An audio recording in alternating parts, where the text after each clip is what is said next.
My name is Brian Skrobonja, and on this episode of the Common Sense Financial Podcast. You're giving up so many hours, 40, 50, 60 hours a week. You're getting a paycheck, and that becomes this routine, this hamster wheel, as you're putting it.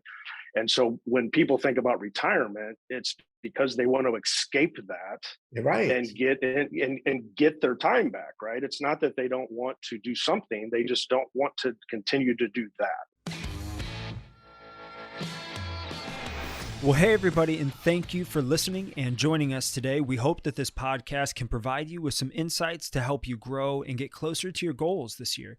But before we get started, be sure to subscribe to this podcast. That way you'll be notified about new content and you'll be able to listen to Brian tackle a variety of different topics. So you can subscribe on Apple Podcasts, Spotify, Stitcher, SoundCloud, pretty much anywhere that podcasts can be found. And all the links to subscribe as well as past episodes are available on the website at brianskrobonja.com. So thanks again for tuning in, and let's get started.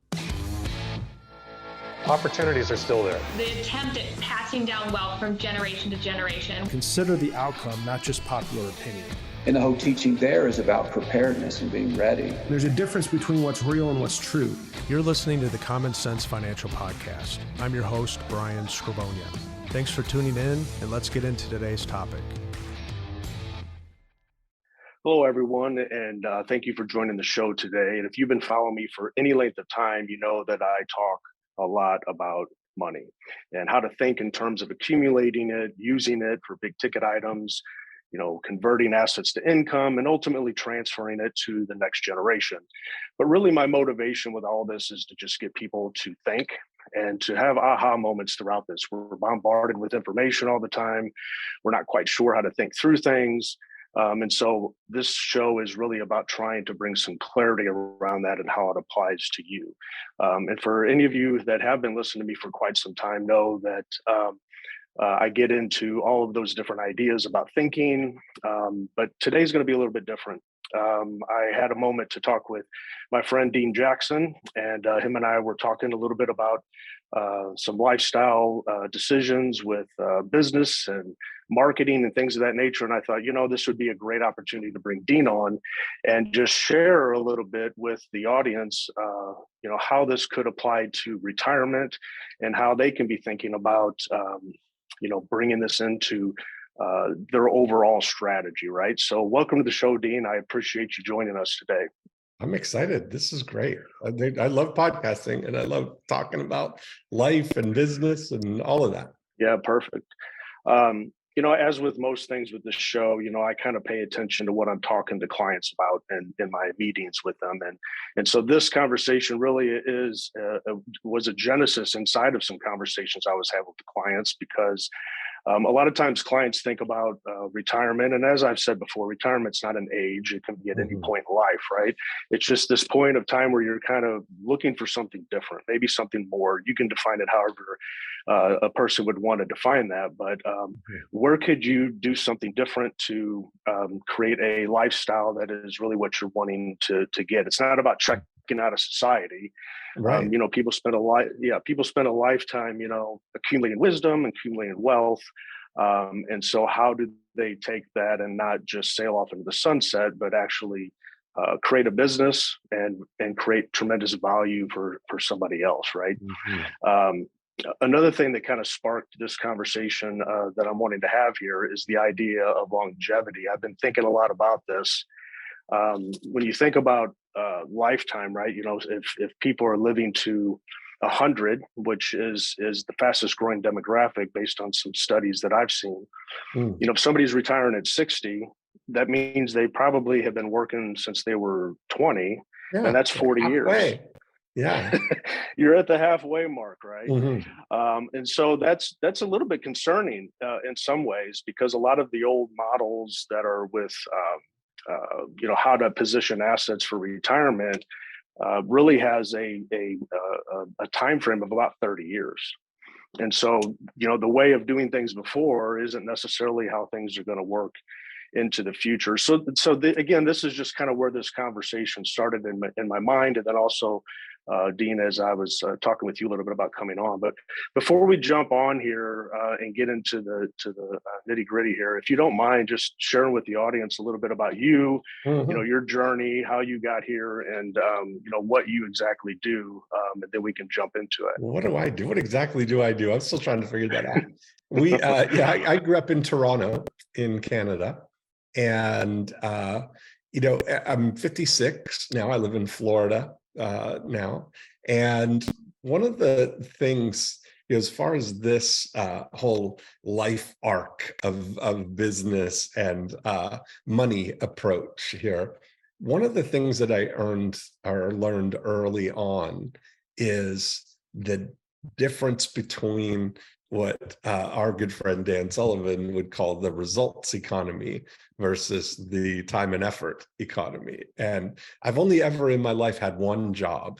When I was 14 years old, I worked at the bowling alley. My friend Neil and I got jobs on the same day, right? As soon as we turned 14, we applied, we got jobs at the bowling alley. And we were making $2.50 per hour. And I, did that for 2 weeks. And, I would work all day Saturday, and then I would work 2 evenings during the week. And at the end of the 2 weeks, I got my paycheck, and you realized, wow, like that's very little money. Because then you get introduced to who is all this, FICA, and who's taking all this money out of back here. Wait a minute, I did $2.50 or $2.50 times this many hours. You're thinking you're going to get that whole thing, but that's not how it works. And I realized very quickly that, I had a paper route at the time, and one of the things that we had the opportunity to do was they had these coupon books that we could sell door to door. And you would make it sell for $3, and we got to keep. I think we got $1.50 of the sale. And I realized that I could make $20 an hour selling these books door to door.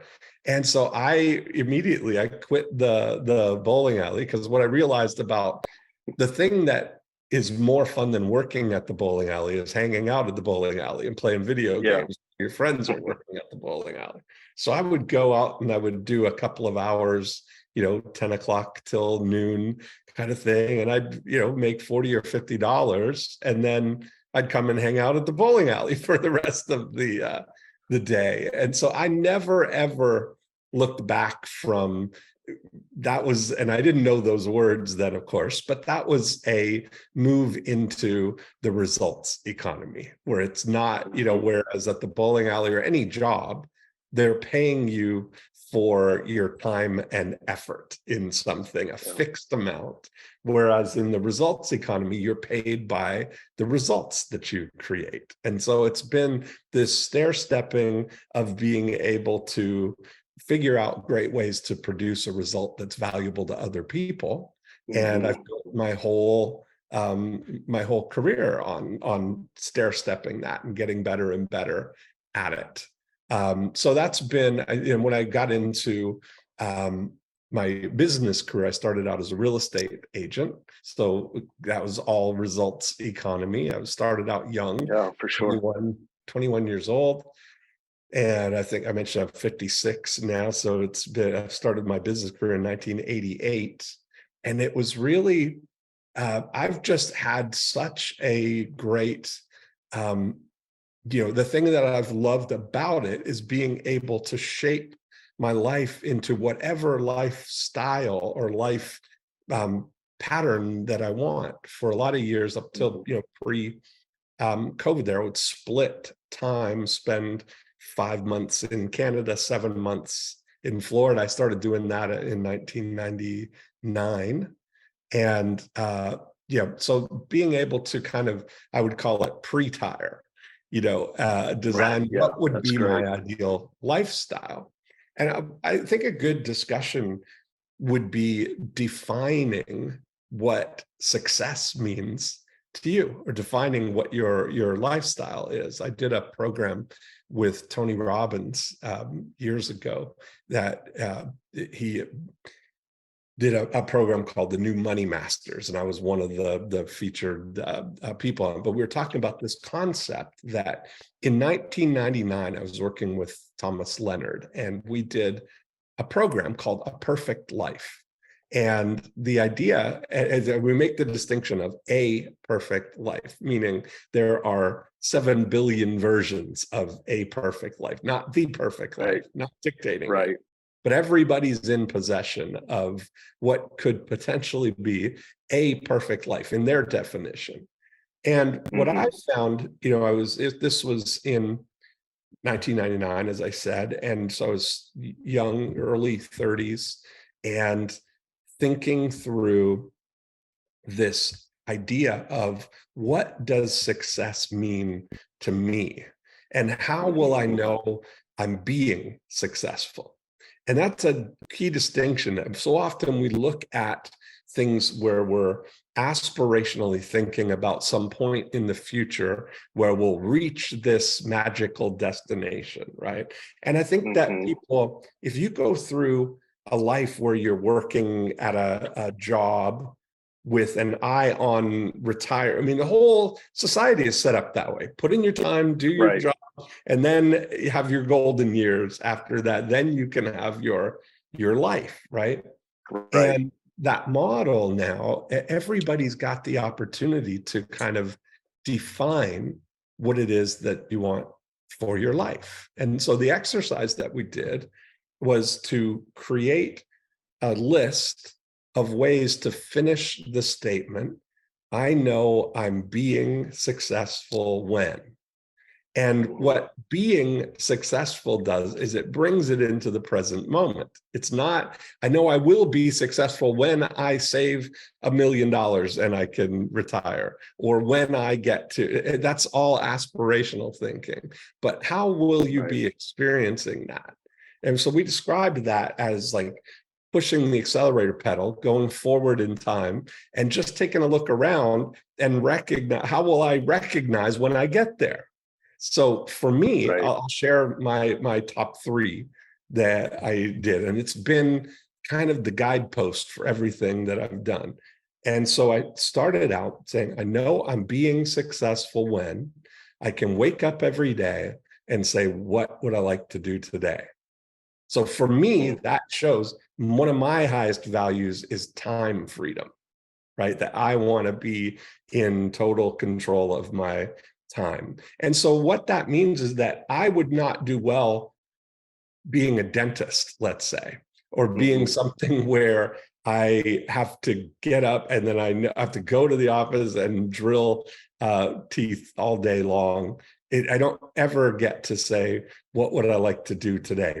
It's defined, right? If people have a job, you know what you've got to do for the day. And it's very rare that you get the opportunity to say, what would I like to do today? So that was a high thing. Then my second one was that I know I'm being successful when my passive revenue exceeds my lifestyle needs. So I made the decision early on in 1999 to set up situations where I started understanding the value of recurring revenue, or to having assets that are yielding money, and leading with revenue and lagging with lifestyle. So I always wanted to stay in that band where I've already got more than what I need to live my life. Because if you start with that baseline of I want to have all my time free, then I'm not getting into a situation where if I go out and buy all this stuff and get in debt, that now I need to make high income in order to continue to keep that hamster wheel going. That's a different thing. And then my third was that I know I'm being successful when I'm working on projects I'm excited about and doing my very best work. And so all 3 of those statements that was 1999, 23 years ago, 24 years ago, and it's still equally motivating and exciting. That those are the things that I still want for my life. And I went through and had a whole list of 10 of them, but that kind of thinking is a great platform to start. The life metaphor that I came up with in 1999 was that I want to live my life like an artist with a $50,000 a month trust fund. That would be the greatest life to me, right? Do what you want, chase your whims, create your art, and you don't have to make it commercially viable or do you have that pressure of it, And that's awesome, Dean. I one of the things that I'm grabbing, I mean, there's a whole bunch there that could be a bunch of podcasts in and of themselves just to help people, but there's a lot of genius there. And you articulated it so well, because whenever I'm visiting with people, business owners and or individuals working 9-to-5 jobs, 9-to-5 job, you're trading time for money. Mm-hmm. You're giving up so many hours, 40, 50, 60 hours a week, you're getting a paycheck, and that becomes this routine, this hamster wheel as you're putting it. And so when people think about retirement, it's because they want to escape that, right, and get their time back, right? It's not that they don't want to do something, they just don't want to continue to do that, right? There's so many things that they would want to do. And so when I'm speaking with people and we're talking, a lot of times it's about that retirement date. It's about being able to retire on Friday and not having to wake up and go to work on Monday. Mm-hmm. And so that's almost as far as they get. And they're thinking, they're so desperately want their time back. Mm-hmm. They're not thinking through, what that means in retirement. So, mm-hmm. Hitting on some of that. And then as far as a business owner, a lot of times as business owners, people will just create their own job, right? So they create a job, but then they become, I guess, what you could call a slave to that job. Right. And so they have to be there and work and still they're trading their time for money. Mm-hmm. And mm-hmm. so the idea of this lifestyle transition, and that can happen at any time, not just waiting till retirement.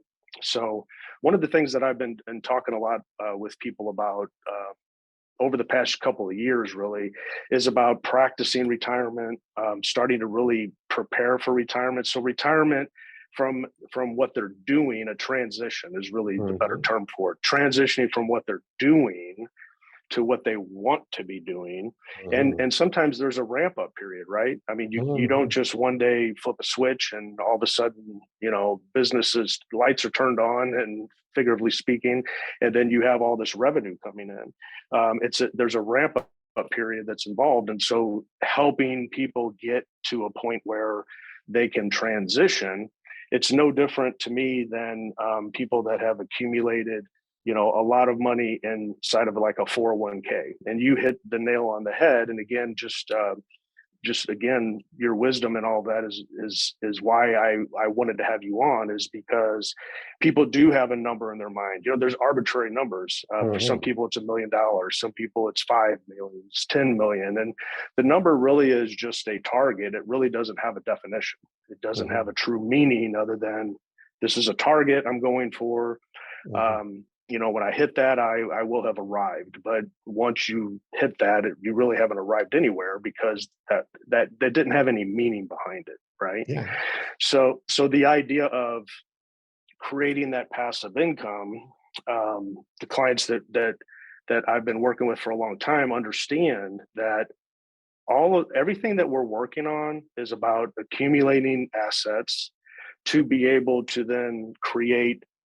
Basically, you're purchasing passive income options, right? So I always use the idea of real estate, because most people understand that, right? You buy a apartment building, and then that apartment building has value going into the future, but it also has that consistent rental income that's coming in. And so that becomes part of the cash flow. It's not just about investing money in the stock market, mm-hmm. and then the stock market goes up and down. That doesn't translate to income. That doesn't create anything for you presently, right? Mm-hmm. So this idea of lifestyle is really key. So if somebody was going to think about what we're talking about here, right? Transitioning, having mm-hmm. a transitional phase out of either a business that they're working on that they're a slave to, or somebody that's working a 9-to-5 job, like what are some of the key things to think about as you would start to develop something that you could potentially transition to? I mean, there's a lot to unpack there, but yeah, no, I think I'm that, but I curious. think that a key theme of it would be I like the term a money hobby. That if you're thinking about how can you turn the things that you would normally do that you're passionate about, how are there opportunities to kind of just look at it through a different lens and see if you could turn that into a money hobby? That maybe you like to golf, or you like a certain thing, that is there a way to kind of really go passionately into that and turn that into some kind of a business, whether it's selling. I mean, there's so many things of so many flavors now of being able to tap into online businesses that are so easy to set up. I mean, having a Shopify store and having, doing drop ship projects where you're just kind of, play testing different equipment, there's, I think about, I mean, you look at YouTube as an example, that there's a kid on there, Ryan, who's got a channel called Ryan's Toys. And this was way back. I say this with a little bit of sadness because, 10 years ago, my friend Lane, they adopted a boy from China, came over, cutest kid. And I said to Lane at the time, I said, this kid is like, great, we should do a toy review channel on YouTube. And we came up with the whole thing, You Buy Toy Now. And it was a picture of Zane, and have him, the idea would be go to the toy store, let him pick any toy, come back, let him play with it and do a review and give his thumbs up or not on the toy, right? And for whatever reason, it never got off the ground. His mom didn't really want him, doing that kind of thing. And then years later, now there's this Ryan's Toys, this kid who that's what he does, but it's a $25 million a year, right? Just reviewing toys online. And you start thinking anything that you're passionate about like that, you could, document and start, tapping into through affiliate programs or through drop shipping programs, where you're turning now something that you're passionate about that you would do otherwise for free as as spending your time on something, and seeing how you can, supplement that or turn that into money. And I mean, the advantages of having a business entity as in terms of, tax structuring things and writing off a lot of the things, your passions or the things that you're doing, offsetting it with income. So I think really kind of taking an inventory of, I think most people, I don't know that in retirement, when I look at it, I know I'm being successful when the first two things, wake up every day, what I like to do today, passive revenue exceeds my lifestyle needs. Well, that's basically retire. That's what people are aspiring to at some time in the future. But if I started thinking about that in 1999, how can I orchestrate that now at 34 instead of 64, And that was really the whole thing. The next thing of it was working on projects I'm excited about and doing my very best work. What could you do? Yeah, a few years ago, I did a podcast on retirement is not an age, and the whole idea of that is just, hey, look, you can retire at 35, or for you 21, just as easily as at 60 or 65 if you have the right mindset and the right path to run down to create that passive income.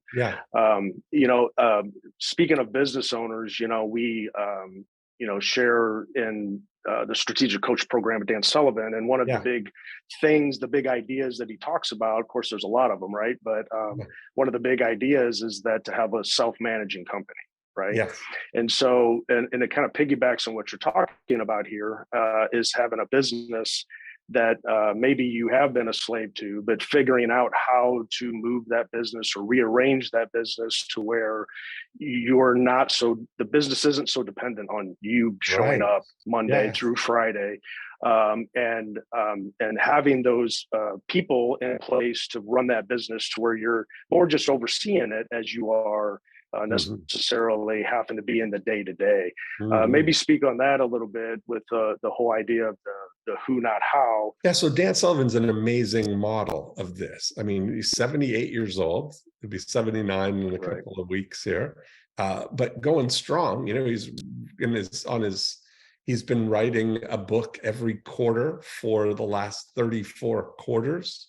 You know, we're both part of his of Strategic Coach, of the coaching program. He's got thousands of entrepreneurs all over the world that are part of this community. And he's got, you know, he's now 3 years into a 25-year plan that is, you know, he just keeps rolling into these things. But one of the first exercises that they do at Strategic Coach when you come in is something called the lifetime extender.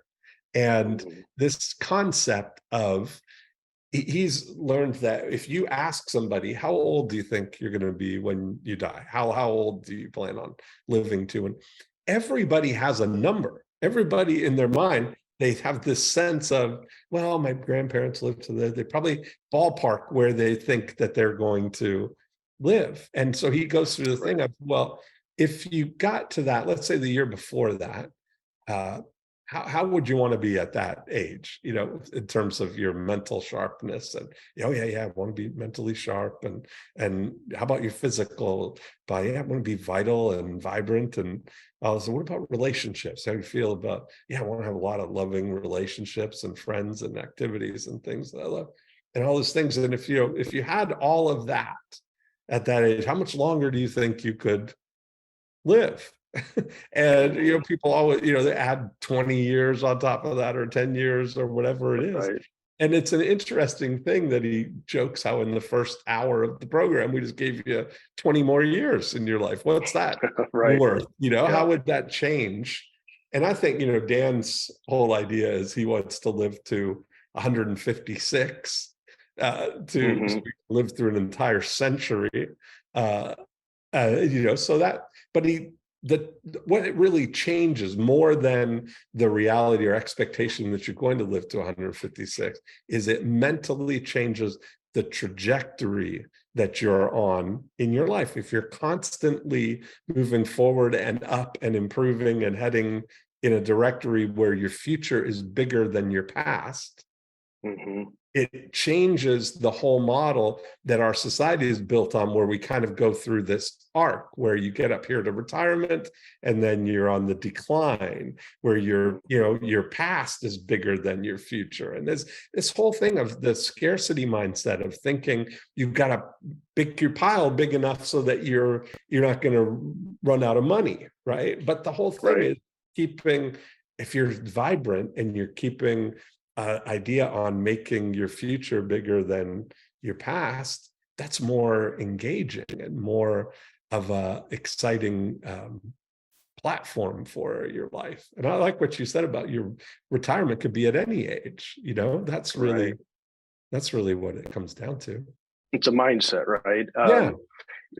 Bob Buford, and I've mentioned him on, I don't know him personally, but I've mentioned his book Halftime many times in other podcasts, where he talks about how the first part of his life was kind of working for money, working for, the typical American dream, right? But then once he reached some milestones, he was thinking more about purpose. How can I bring more value into the world? How can I, buy back some of my time? How can I just have more meaning behind it? And I think when a lot of people think through, like I've already said a little bit about retirement, they're thinking about not working. But one of the realities, and I've been doing this now for over 30 years, one of the realities for people when they retire is that once that, 3-month mark kind of hits. Like up until that point, I was they thinking feel like maybe they're it'd on be 18 vacation. months, but you're saying 3 months in, you're I like, think it's more like okay. 3 months. Yeah. Well, think about a typical vacation, right? Somebody takes a vacation, they have a week off here, a week off there. And so, 3 months, they feel like they're on vacation. But after that, they've done all the honeydews, right? They've taken some trips. Maybe they did some things that they, it was on their bucket list. But then after about 3 months, and of course that time frame is different for everybody, but 3 months is what I see a lot of times. They feel like that they've lost purpose. And that to me is not the quality of retirement, right? You can have all the money in the world, but if there's a loss of purpose there, that can be an aging issue, right? You kind of deteriorate into retirement of if somebody's retiring later on in life. So this idea of the lifetime extender, one of the things that was a real takeaway for me when I did that years ago was that, and he says this isn't me speaking, but talking about how your brain automatically starts thinking about, like, if you tell your brain you're going to be dead in 10 years, your brain kind of starts setting that up. Prepare, right. But if you're thinking, 40 years or 50 years, that's a whole different, that's like you're 20 again. Right. Or, starting life and looking forward to the future and having all these milestones and whatnot. So, a lot of what, and I know you talk about this, but a lot of what I talk about on this podcast is mindset, right? It's everything's about mindset, how we filter information that we're receiving, how we think about our future, how we think about our retirement. But one of the things that, I'll hear people say is that, okay, well, I'm going to get into retirement. I do want to be, acquiring some of my time back. How is it, maybe they have been in a business, or maybe they know people in business and they've been that, slave to the business, right? So what's the real difference there besides the tax privileges?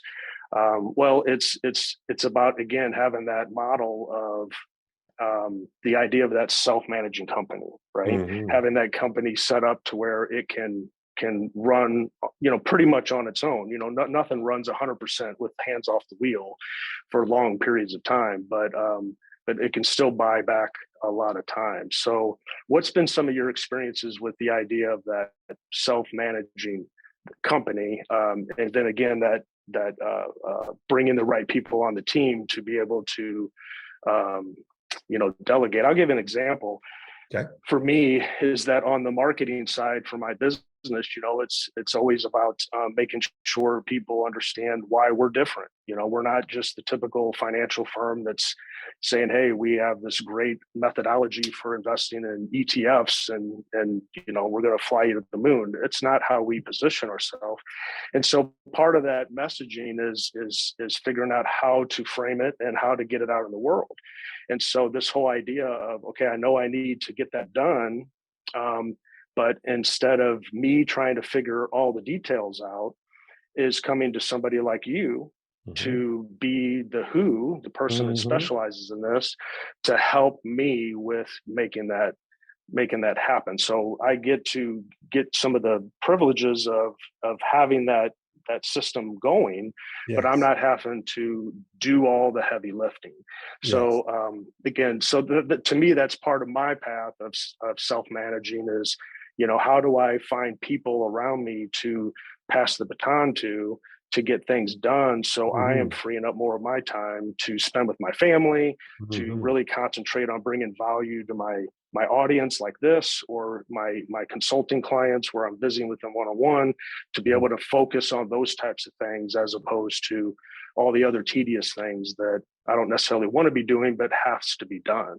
So what's been some of your experiences with that? Yeah, this whole idea of, you mentioned who, not how, as a great way, a framework of thinking about this. And that's something that, I started observing when I was avoiding something, or when I was procrastinating something. I would usually find that it was because I didn't actually know how to do something, or you run into a situation. So anytime you want to get something or get some outcome, the first thought that people usually have is, well, how do I do that? And so you're at this crossroad. And what I discovered was that, you can go down the path of learning how to do something, which is going to take all these units of time to figure out. And then even when you learn how to do it, now you still have to do it slowly and poorly, probably because it's your first time doing it before you ever get to done.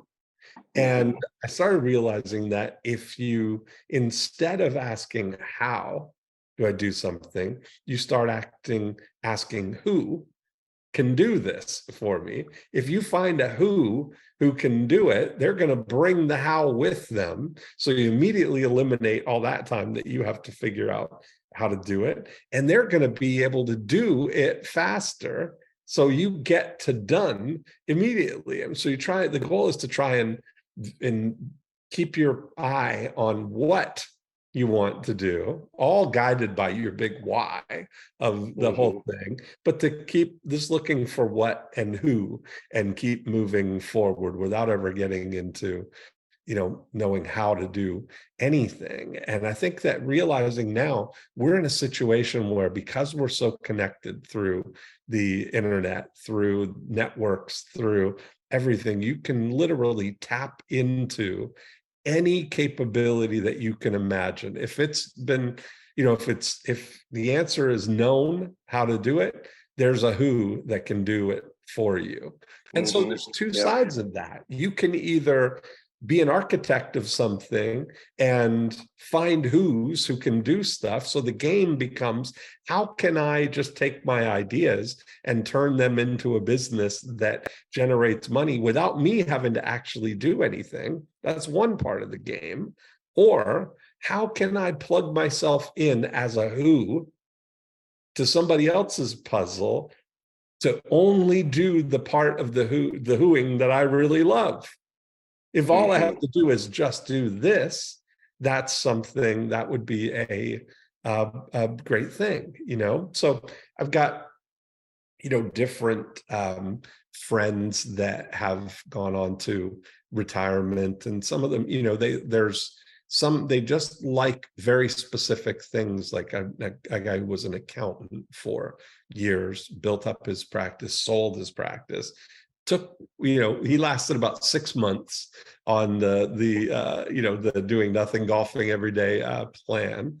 And then he got, interest. Somebody brought him on as a consultant for an audit project, like a corporate audit thing, which all he had to do was like oversee and help with the strategy of stuff without having to do any of the actual paperwork and all that stuff, and paying him, a good, nice consulting wage. So he's just tapping into his asset, which is his brain of 40 years of experience of doing accounting, that he was able to just kind of turn that on, tap into whatever they needed, and still have a great life where he doesn't want to work more than 20 hours in a week, of doing that. So you get to pick your own hours, pick your own when you want to tap into stuff.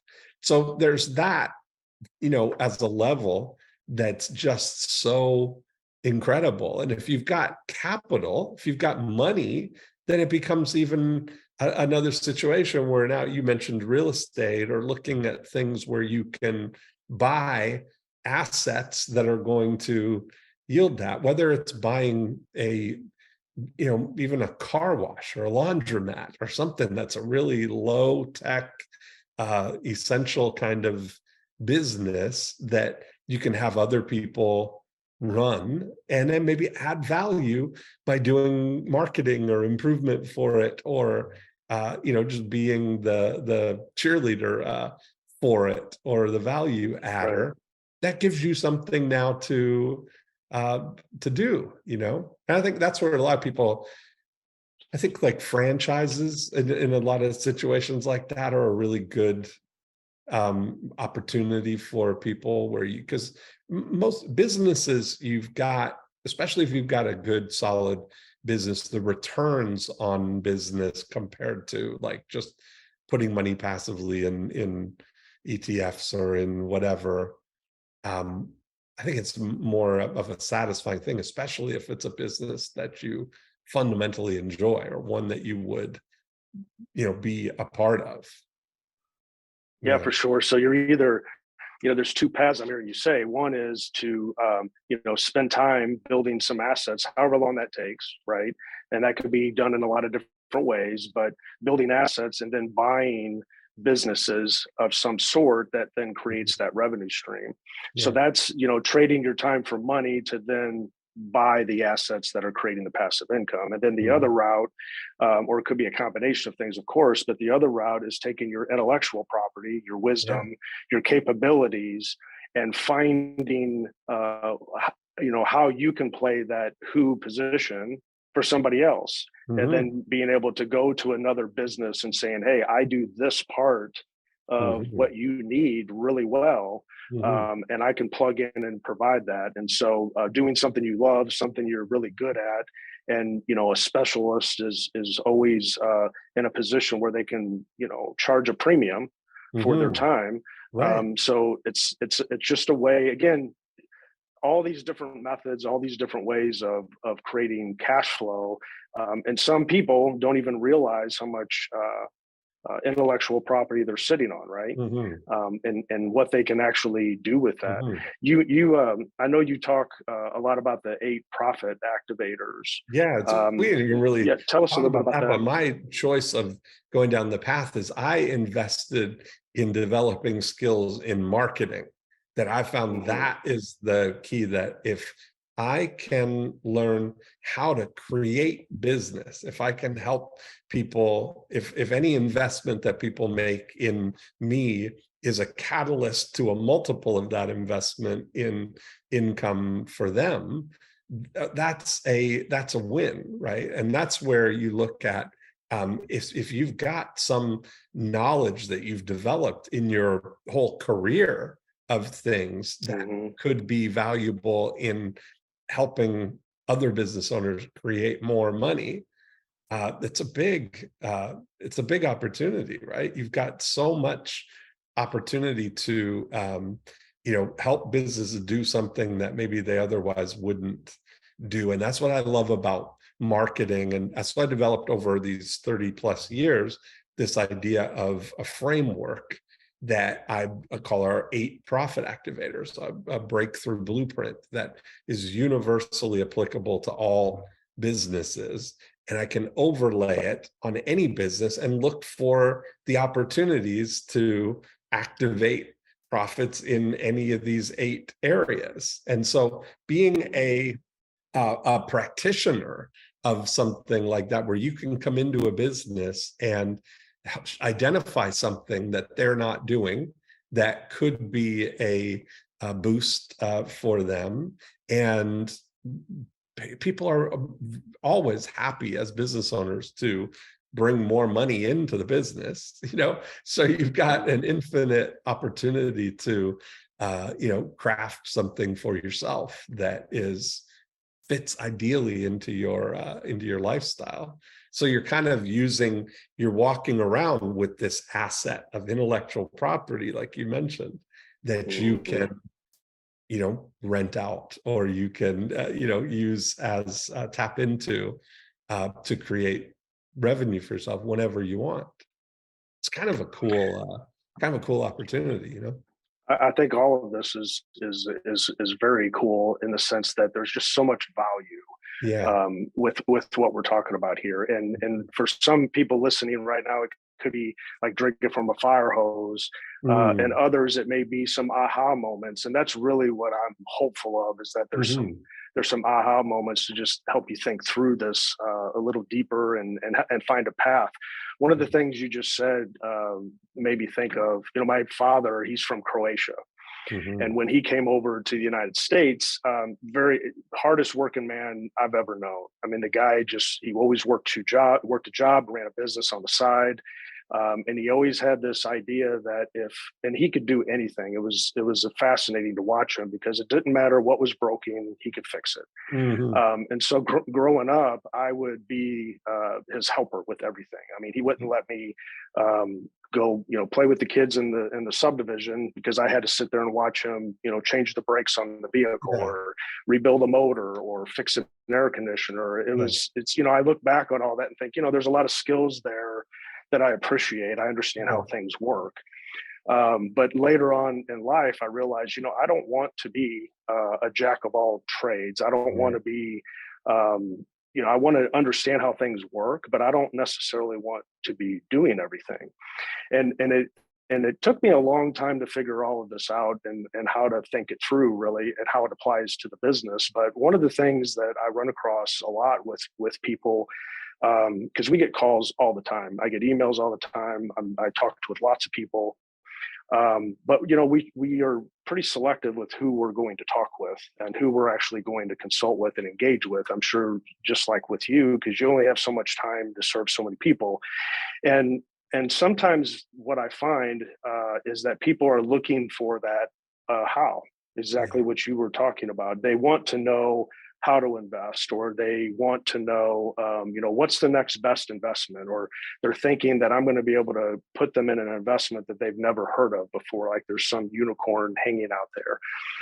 And of course, those aren't the type of clients that we engage with, because what we're looking for is we're looking for those clients that are coming to us and saying, look, here is my big problem that I don't know how to solve on my own, or maybe they do, and they know that that's not their specialty. And so we can plug in and be that factor for them. But really the point I wanted to make here was that, I've spent a lot of time building my arsenal of who's myself, because I know when I'm trying to serve a client, I can't do everything myself, right? I can't know everything. I can't specialize in everything, right? So I'm a collaborator. Like if I see somebody that's of value to me, or somebody that could be of value to a client, I want to talk more with them and engage them, and then be able to offer that to clients and say, look, this is how we can build this out, and let's bring in a dean, let's bring in, let's bring in all these different people, and now you have a team. Right, you have a team of who's that all specialize in what they're doing. Yeah, we've been calling it a Hulodex. That's nice. Yeah, that's good. Your Hulodex of relationships that you could plug in as who's, right? Yeah, and if I think if just people can grasp that idea, it's not understanding how to do everything. It's understanding what is possible. Yes, when you have the right Hulodex, right? Yeah. When you have the right people on your team to assemble them, you bring a big idea to the table, and then everybody can work on that in a collaborative way. And that accelerates success, right? However that's defined. And then that accelerates it, it collapses time, really. Collapses time in a big way. So somebody that's busy, somebody that's maybe working or running a business, and they have a family, and maybe they just have, those hobbies they don't want to give up, and nor should they necessarily. But how do you take yourself to a different level when you're already time starved? And it's a mindset shift. It's knowing what it is that you're really trying to pull off, and then how to think through that. Right. And that's the part. And we've heard Dan say this many times, is that people don't spend a lot of time thinking about their thinking. Because especially with, phones or research, we're Googling stuff, and now with Chat GPT, we're everything's instant and we're bombarded with information. How do you sort through it all? So anyway, I think this is probably a great stopping point here, Dean. There's so much here that we could talk about. Yeah. But any other, I would love just you to download any thoughts that you have on your mind before we wrap up. Anything that you think would be a good takeaway. Yeah, I think I think the biggest thing Like if you're looking at, especially, it seems like the people that we're talking about are people who are just transitioning into retirement. And I think rethinking retirement as not the beginning of the downturn and just the winding it out, but what if you started thinking about that as now creating the biggest future going forward, but also in a way that doesn't compromise what your ideal successful life looks like. And that's something, I look at people, I think that exercise of, I know I'm being successful when, and you can put it in any word, I know I'm being happy when, I know I'm being happy in retirement when, and whatever those parameters are, just list them out. So use them as a guidepost for doing the things. Like I think there's such a, if I put my number one thing as time value, that's the thing that I hold the most sacred, that I don't want to spend any time doing anything that I don't want to do. So having that, the ticket to that is passive revenue, that I don't have to do anything that I don't want to be doing, right? That's all part of it. But what I do want to do is I want to work on projects, meaning the beginning, a middle, and an end, that I'm excited about and doing my very best work. Those are infinitely scalable. That was true in 1999, but my capabilities now, the work that I do is better now than it was in 1999. The opportunities that I have are better and bigger and more because of the track record of continually moving forward and building on all of those things. So I think you can't, I look at retirement more as like lifestyle design, of really getting, because that's the core of it all, right? Is what's the life that's really going to make you happy? What's the life that you really want? And then how can you within that now also make it into a game? How much can I create from this? What if you knew that you could dwarf what you've accomplished in your first career or your first half of life getting there, and it's effortless and it feels like you're getting away with it? I feel like I've been getting away with this since 1999. It's funny, but it's true. Yeah. I mean, that's a great place to be in, and it really defines what you're meaning by lifestyle. These may be new terms for some people when they're hearing that, but really it's about freedom, right? It's about that financial freedom. And what is financial freedom? It's time freedom. Yeah. For you to be able to spend your time doing what you want to do. And retirement to me always had, retirement's a fairly new phenomenon, right? It's not something that's been around forever. Usually, people would work and then they would die. Yeah. And so this whole idea of retirement is almost like cattle being put in the back field to just die. and that's not what anybody wants. Exactly. And so that's not what anybody wants. It's a term that's used a lot, but it's really about finding a different purpose. Maybe you're tired of what you're doing, transition to something that you enjoy. And that's where it can be at any age, right? I love that. So Dean, if somebody wants to hear more about what you have going on, where would you direct them to go? I know you have a podcast, you have a lot of things going on. Yeah, sure. I've got a lot of stuff. So but just probably the easiest place is deanjackson.com. That's just a list of all of the things that I've got going on. There's a lot of variety, but my main passion is marketing and business. And so we do different podcasts and all kinds of courses and things on marketing and growing your business. Dean, I appreciate you coming on and sharing with the audience your wisdom. Be able to do it. It's great. Yeah, I've really enjoyed awesome. Getting to know you. So this is a good keep the conversation going.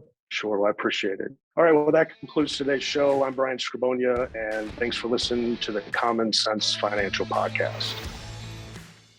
Thanks for listening to today's show. If you liked what you heard, be sure to subscribe on YouTube and Spotify so that you can receive notifications when we release new episodes. I'm Brian Skrobonja, and this is the Common Sense Financial Podcast.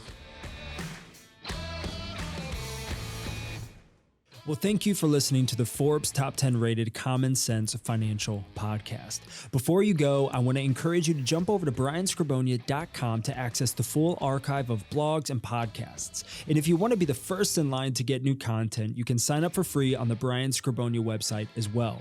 If you're not following Brian on all the social channels, we'd love to have you join in on the conversation. Instagram, Facebook, LinkedIn, Twitter, he's there. Lastly, if you've enjoyed listening to today's podcast, or if you have found value in any of our content, help spread the word by sharing our videos, podcasts, and posts wherever you get them. We greatly appreciate it and are glad that you took the time to join us today. Securities offered only by duly registered individuals through Madison Avenue Securities, LLC, member FINRA and SIPC. Advisory services offered only by duly registered individuals through Skrobonja Wealth Management, a registered investment advisor. Tax services offered only through Skrobonja Tax Consulting. Mass does not offer billed banking or tax advice. Skrobonja Financial Group, LLC, Skrobonja Wealth Management, LLC, Skrobonja Insurance Services, LLC, Skrobonja Tax Consulting, and Billed Banking are not affiliated with Mass. Skrobonja Wealth Management, LLC is a registered investment advisor. Advisory services are only offered to clients and prospective clients where Skrobonja Wealth Management, LLC and its representatives are properly licensed or exempt from licensure. Investing involves risk, including the potential loss of principal. Any references to protection, safety, or lifetime income generally refer to fixed insurance products, never securities or investments. Insurance guarantees are backed by the financial strength and claims-paying ability of the issuing carrier. This podcast is intended for informational purposes only. It is not intended to be used as the sole basis for financial decisions, nor should it be construed as advice designed to meet the particular needs of an individual situation. Billed Banking is a DBA of Skrobonja Insurance Services, LLC. Benefits and guarantees are based on the claims-paying ability of the insurance company, not FDIC-insured. Results may vary. Any descriptions involving life insurance policies and its use as an alternative form of financing or risk management techniques are provided for illustration purposes only, will not apply in all situations, may not be fully indicative of any present or future investments, and may be changed at the discretion of the insurance carrier, general partner, and/or manager, and are not intended to reflect guarantees on securities performance. The term billed banking, private banking alternatives, or specially designed life insurance contracts are not meant to insinuate that the issuer is creating a real bank for its clients or communicating that life insurance companies are the same as traditional banking institutions. This material is educational in nature and should not be deemed as a solicitation of any specific product or service. Billed banking is offered by Skrobonja Insurance Services, LLC only and is not offered by Madison Avenue Securities, LLC. Our firm is not permitted to offer, and no statement made during this show shall constitute tax or legal advice.